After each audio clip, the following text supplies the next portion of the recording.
আজকের রেসিপি ডিম খাসি। তার জন্য দুটো বড় সাইজের পেঁয়াজ কুচিয়ে নিয়েছি আর একটা বড় সাইজের টমেটো কেটে নিয়েছি, এটা পেস্ট করে নেব। মশলায় থাকছে জিরে, মরিচ, আদা, রসুন, শুকনো লঙ্কা, কাঁচা লঙ্কা। এবার মশলাগুলি পেস্ট করে নিয়েছি। কড়াইতে 3 চামচ সর্ষের তেল দিয়েছি, গোটা ফোড়নে দিচ্ছি দারচিনি, লবঙ্গ, এলাচ আর একটা শুকনো লঙ্কা দিয়েছি। বেশ সুন্দর একটা গন্ধ যখন বেরিয়েছে তখন কেটে রাখা পেঁয়াজগুলি আমি দিয়ে দিয়েছি। 2 মিনিট মতো নাড়াচাড়া করে আমি 2 চামচ লবণ দিয়ে দিয়েছি।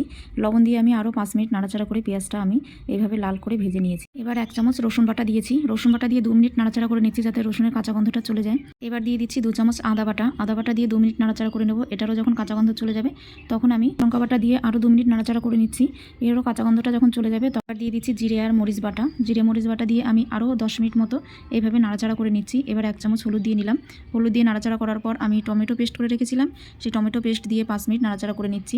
মশলাটা ভালো করে কষিয়ে নিয়েছি, দেখুন চারপাশ দিয়ে তেল ছেড়ে দিয়েছে। আমি যতটা গ্রেভি রাখবো সেই অনুযায়ী জল দিয়েছি। এদিকে ডিম সিদ্ধ করে খোসা ছাড়িয়ে লবণ হলুদ মাখিয়ে ভেজে তুলে নিয়েছি আর ঝোলটা অনেকটাই ফুটে গেছে। তারপরে আমি ডিম দিয়ে দিলাম। এদিকে আমি খাসির চর্বি ছোটো ছোটো পিস করে রেখেছিলাম, সেই পিসগুলো দিয়ে দিলাম। দেওয়ার পরে আমি নাড়াচাড়া করে ঠিক 15 মিনিট বাদে আপনাদের দেখাচ্ছি ঝোল অনেকটাই শুকিয়ে গেছে। নামানোর আগে আমি গরম মশলা দিয়ে আরও 5 মিনিট আমি নাড়াচাড়া করে দেখুন নামিয়ে নিচ্ছি। তো আজকের এই রেসিপি আপনাদের কেমন লাগলো জানাতে ভুলবেন না বন্ধুরা। এটার সঙ্গে রুটি বা পরোটা দুটোই ভালো লাগবে বন্ধুরা, অবশ্যই ট্রাই করবেন বাড়িতে।